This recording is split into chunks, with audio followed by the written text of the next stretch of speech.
Good morning all. The last class we have to learn about the one problem, calculation of capital profits and revenue profits. So today we have to discuss about the another one simple problem for 5 marks. 5 marks problems ಮಾಡೋಣ. ಇನ್ನೊಂದು calculation of minority ಇಂಟ್ರೆಸ್ಟ್ನ ಯಾವ ರೀತಿ calculate ಮಾಡಬೇಕು ಅಂತ. So problem ನೋಡಿ. Calculate minority interest from the following XYZ Limited acquired 56,000 shares of rupees 10 each in ABC Limited on 1/10/2012. So ಅಂದರೆ XYZ Limited has to acquired 56,000 shares. XYZ Limited ಅನ್ನುವಂಥದ್ದು ABC ಲಿಮಿಟೆಡ್ನ 56,000 ಶೇರ್ಸ್ನ acquire ಮಾಡಿದೆ. Each ಶೇರ್ನ value 10 rupees. So ಯಾವತ್ತು 1/10/2012 acquire ಮಾಡಿರೋವಂಥದ್ದು. ಇಲ್ಲಿ XYZ limited is a holding company, ABC limited is a subsidiary company. The following balances are extracted from the balance sheet of ABC limited as on 31/3/2013. So 31/3/2013. So some values ಕೊಟ್ಟಿದ್ದಾರೆ. Share capital 70,000 shares of 10 each. So share capital ಎಷ್ಟಿದೆ? 70,000 shares ಇದೆ. ಅದಾದಮೇಲೆ general reserve on 1/4/2012 rupees 1,40,000. So 1/4/2012 ಅಂದರೆ on the date of acquisition ಅಂತ ಹೇಳ್ತೀವಿ. ಗೊತ್ತಾಗ್ತಿದೆಯಾ? So before 1/4 ಇದೆ, acquisition ಆಗಿರೋದು ಎಷ್ಟು? 1/10ಗೆ. ಅಂದರೆ ಇಲ್ಲಿ 6 ಮಂತ್ಸ್ ಬರುತ್ತೆ. 6/12 ಅಂತ ತಗೊಳ್ತೀವಿ, 6 ಮಂತ್ಸ್. ಸೊ ಇಲ್ಲಿ 10 ಇದೆ ಅಂದರೆ, ಸೊ ಇಲ್ಲಿ 4 ಏಪ್ರಿಲಿಂದ ಅಂದರೆ May, June, July, August, September, October. ಅರ್ಥ ಆಗ್ತಿದೆಯಾ? ಸೊ 6 ಮಂತ್ಸ್, 6/12 ಅಂತ ಕನ್ಸಿಡರ್ ಮಾಡ್ತೀವಿ. ಸೊ P&L ಅಕೌಂಟ್ ಸಹ 1/4/12 2,24,000 ಆಗಿದೆ. ಸೊ ಇದನ್ನು 6/12 ಅಂತ ಕನ್ಸಿಡರ್ ಮಾಡಿ ತೊಗೊಳ್ತೀವಿ. Profit during the year 12/13 1,20,000. So ಇದು ಪ್ರಾಫಿಟ್ ಯಾವಾಗ ಆಗಿದೆ? Post acquisition. ಸೊ ಅಂದರೆ ಆಫ್ಟರ್ ದ ಅಕ್ವಿಸಿಷನ್ ಅಂತ ಹೇಳ್ತೀವಿ. ಸೊ ಇಷ್ಟು ಪ್ರಾಬ್ಲಮ್ಮು. ಅರ್ಥ ಆಯ್ತಾ? ಸೊ ಈಗ we have to calculate the minority interest. So minority ಇಂಟ್ರೆಸ್ಟ್ನ ಕ್ಯಾಲ್ಕುಲೇಟ್ ಮಾಡಬೇಕು. Okay. So the first is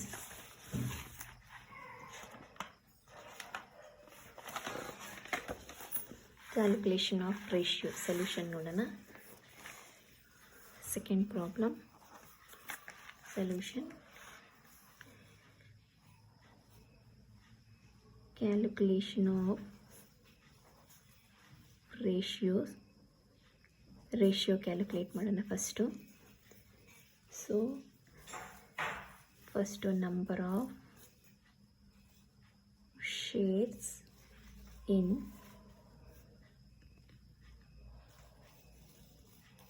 ABC limited. So ಇದು ಯಾವುದು ಗೊತ್ತಲ್ವಾ? ABC ಲಿಮಿಟೆಡ್ ಅಂದರೆ ಇಟ್ಸ್ ಎ ಸಬ್ಸಿಡಿಯರಿ ಕಂಪನಿ. ಎಷ್ಟು? 70,000. ಅದಾದಮೇಲೆ number of shares in XYZ limited. So it's a holding company. ಎಷ್ಟು? 56,000. So next ಅದಾದಮೇಲೆ number of shares held by minority share holders.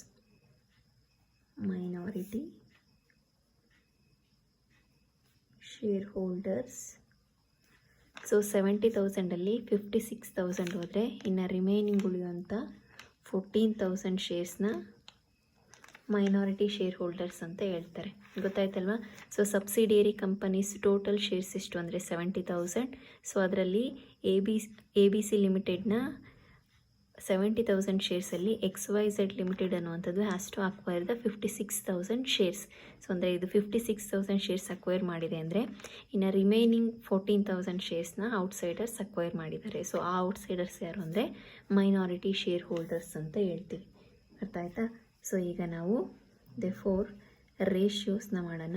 So ಯಾವುದ್ರ ಮೇಲೆ ರೇಷಿಯೋಸ್ ತೊಗೊಳ್ತೀವಿ ಅಂದರೆ ಹೋಲ್ಡಿಂಗ್ ಕಂಪನಿ ಮತ್ತು ಮೈನಾರಿಟಿ ಶೇರ್ ಹೋಲ್ಡರ್ಸ್. ಸೊ ಇಲ್ಲಿ ಎಷ್ಟಿದೆ? 56,000 ಇಷ್ಟು 14,000. So 30 cancel. 56 is to 14. So ಇದನ್ನು ಇನ್ನೂ ಸಿಂಪ್ಲಿಫೈ ಮಾಡ್ಬೋದು. 14 ones are 14 fours are. So that is a 4:1 is a ratio. ಇಷ್ಟು 4:1 ರೇಷಿಯೋ. ಇದು ಕ್ಯಾಲ್ಕುಲೇಷನ್ ಆಫ್ ರೇಷಿಯೋ ಗೊತ್ತಾಯ್ತಲ್ವಾ. Number of shares in ABC limited 70,000. Number of shares in XYZ limited 56,000. Next, number of shares held by minority shareholders 14,000. So the ratio 56,000 into 14,000. 30 cancel. 56 is to 14. So ಇದನ್ನು simplify ಮಾಡಿದರೆ 4:1 ಅಂತ ತಗೊಳ್ತೀವಿ. ಇಷ್ಟು calculation of ratios. Next ಇದಾದಮೇಲೆ next second step ಏನು ಮಾಡೋದು, step 2.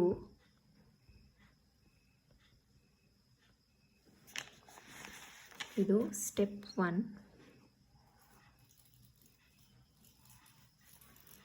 Next step 2.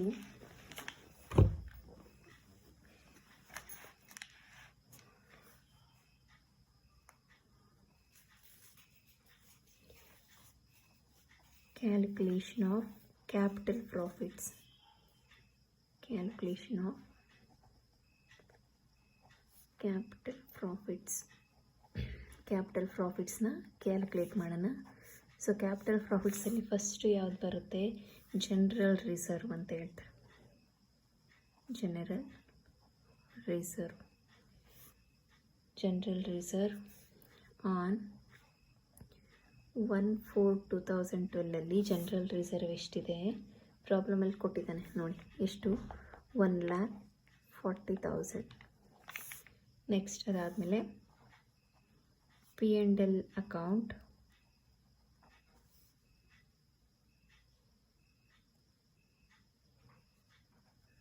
1/4. So it's a pre acquisition shares ಅಂತ ಹೇಳ್ತೀವಿ. ಅಂದರೆ ಅಕ್ವೈರ್ ಆಗೋದಕ್ಕಿಂತ ಮುಂಚೆ ಇರುವಂಥ ಶೇರ್ಸ್ ಇದು, ಅರ್ಥ ಆಯ್ತಾ. ಸೊ ನಾವು ಕ್ಯಾಪಿಟಲ್ ಪ್ರಾಫಿಟ್ಸ್ನ pre acquisitions shares are capital profits ಅಂತ ಕ್ಯಾಲ್ಕುಲೇಷನ್ ಮಾಡೋದು. ಇದರಲ್ಲಿ ಪ್ರೀ ಅಕ್ವಿಸಿಷನ್ನ general reserve and P&L account. P&L account ಎಷ್ಟಿದೆ ಪ್ರಾಬ್ಲಮಲ್ಲಿ ಅಂದರೆ 2,24,000. 2,24,000. ಸೊ ಅದಾದಮೇಲೆ ಪ್ರಾಫಿಟ್ಸ್ ಕೊಟ್ಟಿದ್ದಾರೆ. Profits for 6 months. ಸೊ ಅಂದರೆ ಬಿಫೋರ್ ಅಕ್ವಿಸಿಷನ್ ಅಂದರೆ, ಸೊ 10ಅಲ್ಲಿ 1/10/2012 ಅಕ್ವೈರ್ ಆಗಿದೆ. ಸೊ ಹಂಗಾಗಿ ಬಿಫೋರ್ ಅಕ್ವಿಸಿಷನ್ ಅಂದರೆ 1,20,000 ಟೋಟಲ್ ಪ್ರಾಫಿಟ್ಸ್ ಇರೋದು. ಅದರಲ್ಲಿ 6 months ತೊಗೊಳ್ತೀವಿ. ಈ 6 months ಹೆಂಗೆ ಬಂತು ಅಂತ ಗೊತ್ತಾಯ್ತಲ್ವಾ. ಸೊ 110ಅಲ್ಲಿ ಅಕ್ವೈರ್ ಆಗಿರೋವಂಥದ್ದು, 1/10/2012 ಶೇರ್ಸ್ ಅಕ್ವೈರ್ ಆಗಿರೋವಂಥದ್ದು. ಸೊ ಬಟ್ ಸ್ಟಾರ್ಟ್ ಆಗಿರೋದು ಯಾವಾಗ, 1/4/2012. ಸೊ 1/4ಇಂದ 110ಗೆ ಅಂದರೆ 6 months ಅಂತ ತೊಗೊಳ್ತೀವಿ. ಸೊ 6 months ಆಗಿದೆ, ಹಂಗಾಗಿ 6 months ಮಾತ್ರ ಇಲ್ಲಿ ನಾವು ಯಾವುದರಲ್ಲಿ ಕ್ಯಾಪಿಟಲ್ ಪ್ರಾಫಿಟ್ಸಲ್ಲಿ ಪ್ರೀ ಅಕ್ವಿಸಿಷನ್ ಪ್ರಾಫಿಟ್ 6 months ತೊಗೊಳ್ತೀವಿ. ಎಷ್ಟು ಅಂದರೆ ಕ್ಯಾಲ್ಕುಲೇಷನ್ ಮಾಡಿದರೆ 60,000. 6 monthsಗೆ 60,000 ಪ್ರಾಫಿಟ್ಸ್ ಅರ್ನ್ ಆಗಿದೆ ಅಂತ. ಇದು ಗೊತ್ತಾಯ್ತಲ್ವಾ. ಸೊ ಅಂದರೆ 1/10/2012 ಶೇರ್ಸ್ ಅಕ್ವೈರ್ ಆಗಿರೋವಂಥದ್ದು. ಅದಕ್ಕಿಂತ ಮುಂಚೆ ಪ್ರೀ ಅಕ್ವಿಸಿಷನ್ ಪ್ರಾಫಿಟ್ಸು 1/4ಇಂದ ಕನ್ಸಿಡರ್ ಮಾಡಿದರೆ 110ವರೆಗೂ 6 months ಬರುತ್ತೆ. ಸೊ ಹಂಗಾಗಿ ನಾವು ಟೋಟಲ್ ಮಂತ್ಸ್ ಎಷ್ಟಿದೆ, total months 12 months. So 6 months acquire before pre acquisition ಇರೋದ್ರಿಂದ 6/12 ಅಂತ 6 months ಪ್ರಾಫಿಟ್ ಮಾತ್ರ ತೊಗೊಳ್ತೀವಿ. So 60,000 profit. ಈಗ total 1,40,000 plus 2,24,000 plus 60,000 4,24,000 is the capital profits ಅಂತ ಹೇಳ್ತೀವಿ. ಸೊ ಎಷ್ಟು ಕ್ಯಾಪಿಟಲ್ ಪ್ರಾಫಿಟ್ಸ್. ಸೊ ಈ ಕ್ಯಾಪಿಟಲ್ ಪ್ರಾಫಿಟ್ಸ್ನ ಇನ್ ರೇಷಿಯೋಸಲ್ಲಿ ತೊಗೊಳ್ತೀವಿ. ಲಾಸ್ಟ್ ಪ್ರಾಬ್ಲಮಲ್ಲೇ ತೋರಿಸಿದ್ದೆ ಅಲ್ವಾ. ಸೊ ಏನು ರೇಷಿಯೋ ಬರುತ್ತಾ ಅದನ್ನು ಕ್ಯಾಪಿಟಲ್ ಪ್ರಾಫಿಟ್ಸ್ಗೆ ಮತ್ತು ರೆವಿನ್ಯೂ ಪ್ರಾಫಿಟ್ಸ್ಗೆ ಡಿಸ್ಟ್ರಿಬ್ಯೂಟ್ ಮಾಡಬೇಕು. Share of XYZ Limited. So total capital profits 4,24,000. In ratios ಅಂದರೆ 4:5. ಸೊ 4 + 1 5. ಸೊ ಇನ್ ರೇಷಿಯೋಸ್ ಅಲ್ಲಿ 4/5 ಅಂತ ತಗೊಳ್ತೀವಿ. 4/5 ಅಂದರೆ ಎಷ್ಟು ಬರುತ್ತೆ? 3,39,200. 3,39,200. ಸೊ ನೆಕ್ಸ್ಟ್ ಇದಾದಮೇಲೆ share of minority shareholders, minority shareholders, total capital profits to 4,24,000 into 1/5. ಈ 1/5 ಬಂದು ಗೊತ್ತಲ್ವಾ? ಸೊ 4/1 ಅಲ್ಲಿ 4/5 1/5 ಅಂತ ತಗೊಳ್ತೀವಿ. ಸೊ ಇದು 1/5. ಸೊ ಇದನ್ನು ಕ್ಯಾಲ್ಕುಲೇಟ್ ಮಾಡಿದರೆ 84,800 ಬರುತ್ತೆ. ಗೊತ್ತಾಯ್ತಾ? ಸೊ ಇಷ್ಟು ಕ್ಯಾಲ್ಕುಲೇಷನ್ ಆಫ್ ಕ್ಯಾಪಿಟಲ್ ಪ್ರಾಫಿಟ್ಸ್. ಗೊತ್ತಾಗಿದೆ ಅಲ್ವಾ calculation of profits? So general reserve 1/4/2012 1,40,000.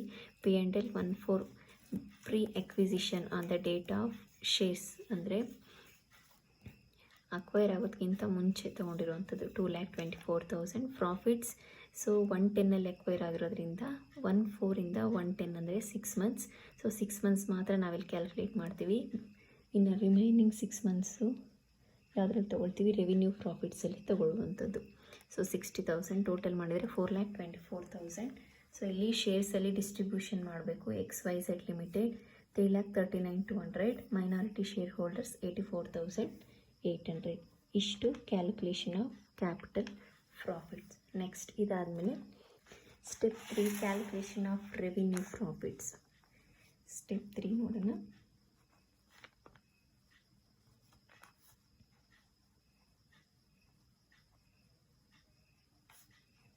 Calculation of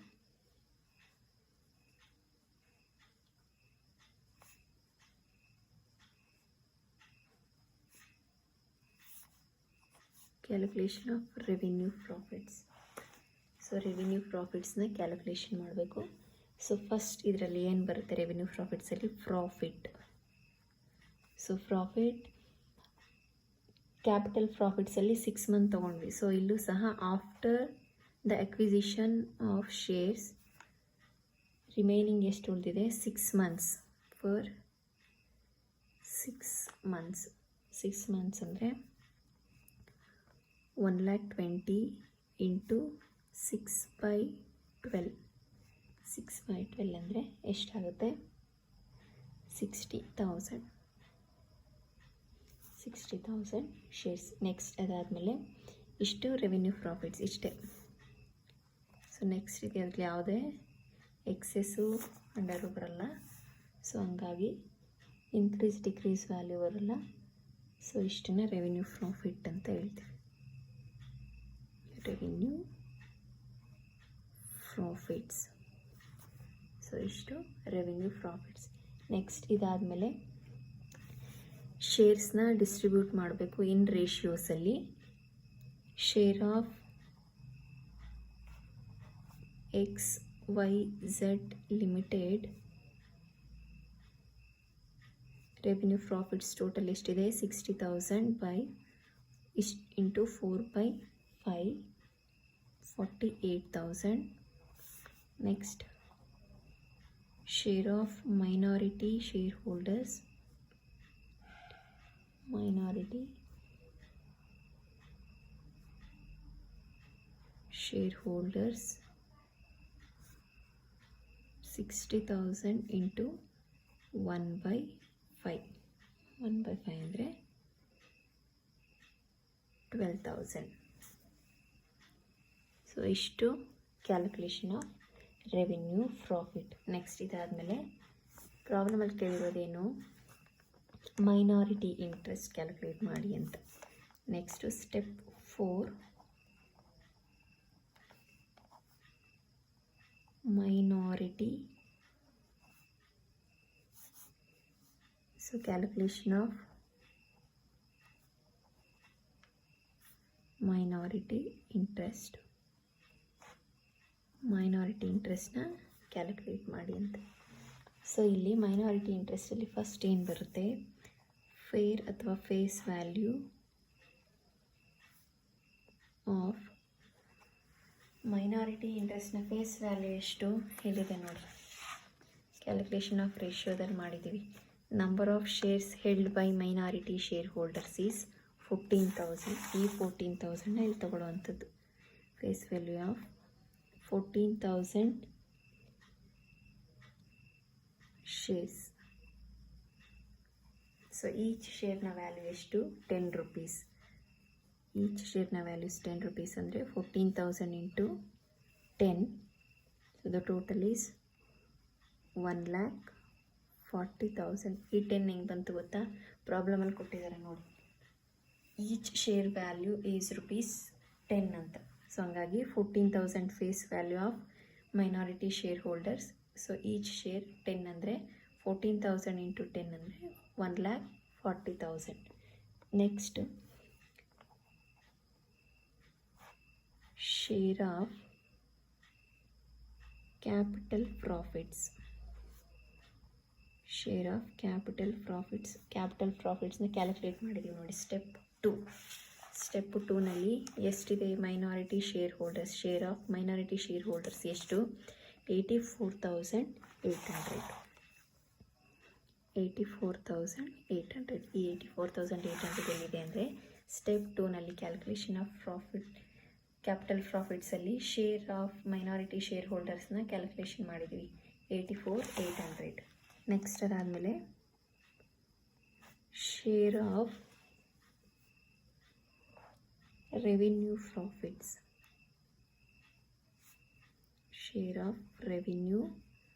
profits ಎಷ್ಟು ಇಲ್ಲಿ ಕ್ಯಾಲ್ಕುಲೇಷನ್ ಮಾಡಿದ್ದೀವಿ ನೋಡಿ. Share of minority share holders in revenue ಪ್ರಾಫಿಟ್ಸಲ್ಲಿ 12,000. ಸೊ ಇಷ್ಟು ಟೋಟಲ್ ಮಾಡಿದರೆ ನಮಗೆ 2,36,800 ಈಸ್ ದ ಮೈನಾರಿಟಿ ಇಂಟ್ರೆಸ್ಟ್.